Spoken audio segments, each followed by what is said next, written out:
Hey, what's up everybody? Welcome to my channel, Do Ministry Gaming, and today I want to give you an update on my League Star character for 3.14 Ultimatum. And as you can see from the video clips, I am currently playing a Toxic Rain Raider.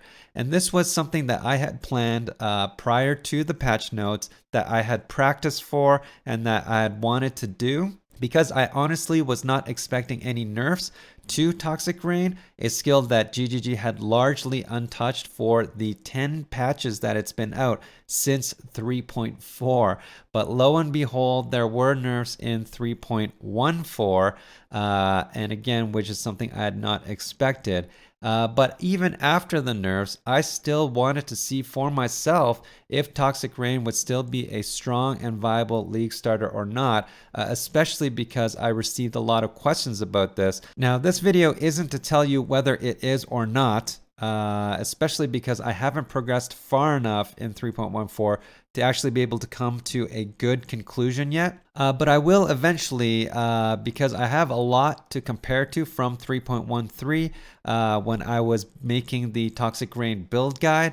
I also have a lot of insights from playing the character in 3.13 in solo self-found all the way to red maps prior to switching to Trade League, as I was practicing for League Start. And so I've got a lot of comparing to do, and I'm trying to do the 3.14 League Start in a way that I can accurately and fairly compare my two experiences to try to give everybody a qualitative sense as to how bad these nerfs were to Toxic Rain from both a League Start perspective and an end game perspective as well. But all of that is going to be for a later date, because I haven't come to those conclusions yet. But what this video will be is to simply show you where my character currently is at, gear-wise and currency-wise, and try to give you some small insights on some of the things that I felt were really important to the character, in case you are also playing Toxic Rain as a League starter. Now, what you're seeing in the footage here is some of the last maps that I ran at the end of today, which is day 2.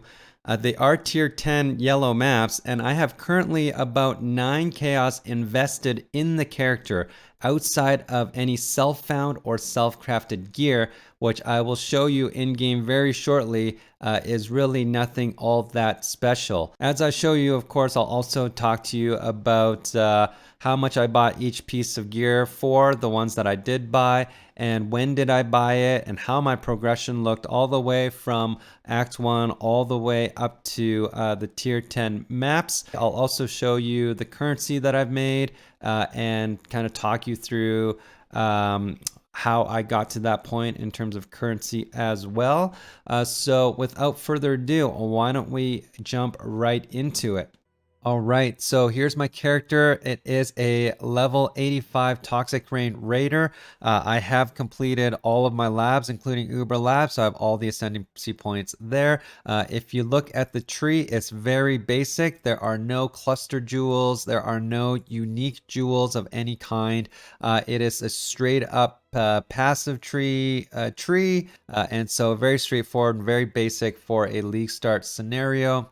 In terms of my Atlas progress, I have gotten 11 watchstones now. I'm currently working on my 12th watchstone, which is one of the last one of the 2 watchstone conquerors, and I'm doing that in Lex Prox right now, as you saw in the clips in the intro, working through tier 9 and tier 10 maps in Lex Proxima for that last conqueror, after which I will be moving to the 3 watchstones in Turn's End, which will be tier 10 to tier 13 maps. So I'm literally about to step into red maps here, probably starting tomorrow. And so I can give an update on how that feels once I get there. But this strategy I'm running right now is the Leapfrog Atlas progression strategy. If you're not familiar with it, it is a methodical way of getting through your Atlas efficiently and systematically. I do have a link in the description below of a video that explains how to do this if you are curious, but that's currently where I'm at right now. I'll be at Atlas Awakening level 3 if I put all the watchstones in, including the last one that I'm about to get here. All right, so quickly onto the gear. Like I mentioned, I currently have a total of 9 chaos and I guess 1 binding orb invested into my gear right now, and I'll just walk you through it. Nothing too crazy. I've got a 5-link storm cloud, which I bought for 1 chaos at the beginning of day 2, which was actually kind of crazy to me that you can get a 5-link for 1C, and especially on a bow that I would actually use. And so I got that, which was a very nice. I spent 5C on a profane proxy ring at the beginning of day 2, just as I was going to Atlas as well, for a pretty big damage boost. If you're falling short on your toxic rain damage, try this out. This is a very big damage boost. Normally your skitterbots gets you shock and chill, but in the left ring slot, this ring will give you whatever curse you have socketed to replace the chilling on your skitterbots. And with the despair curse, your skitterbots are now doing shock and despair. And so with the despair curse on literally everything, you're getting a more damage multiplier that way.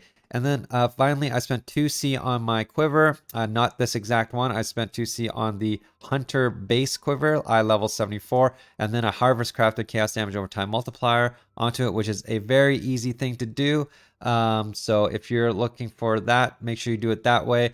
It took me 3 harvest crafts, and on average, that's probably about what it takes to get some kind of chaos damage over time multiplier roll onto it. It just has to be a certain eye level. I think it's eye level 74 minimum. So make sure you do that if that's what you're going for. The rest is self-found gear. Nothing too crazy. The helm is couple resist, crafted life. The chest piece, even worse, couple resist, crafted life. I found some grip gloves while I was mapping. And then I used an orb of binding on it for the 4-link, and then I got life and resist, which was actually not too bad. The belt though is not really great, life and fire resist. The boots though were pretty good. I got 30 move speed boots, life and resist. These came from an Ultimatum, and so that's good. All the other 4-links I harvest crafted, by the way.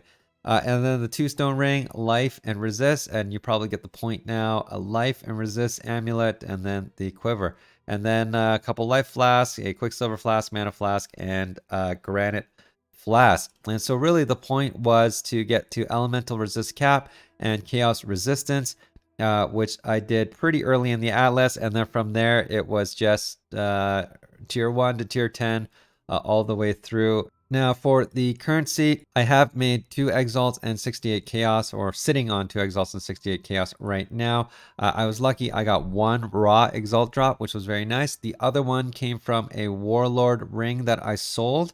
I had a harvest craft for caster, and I bought a warlord ring for 2 chaos orbs. I crafted onto it vulnerability on hit because everybody's playing Reap and Exsanguinate and all these cool physical damage spells. Everybody wants vulnerability, and so I crafted that and sold it for 1x a couple hours later. So that was very nice.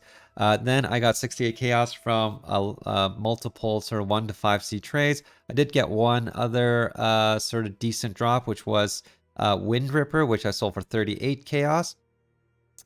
And then the rest were 1 to 5C sales. I am also doing the chaos recipe unidentified, and I would say that's been going pretty good. I've made about 50 chaos. If I had to estimate, I'm not keeping track exactly. About 50 chaos doing that. And I know the math doesn't quite add up if I've only spent 10 on my character, and that is because I've been buying gear for my next character along the way. Bought some Lionized Falls for 29, 30 chaos a piece, combat focus. So I'm just slowly accumulating some other gear as well. So I've actually made a little bit more than this, probably another 60 chaos on top of that, on top of what you see here. And so it's been pretty good. It's especially good because I haven't had to invest all that much into this character. Even after the Toxic Rain nerfs, it's been going not too bad in terms of a low investment league starter. But like I say, I'm not done with the league start yet. Everybody has a sort of different opinion on what league start means.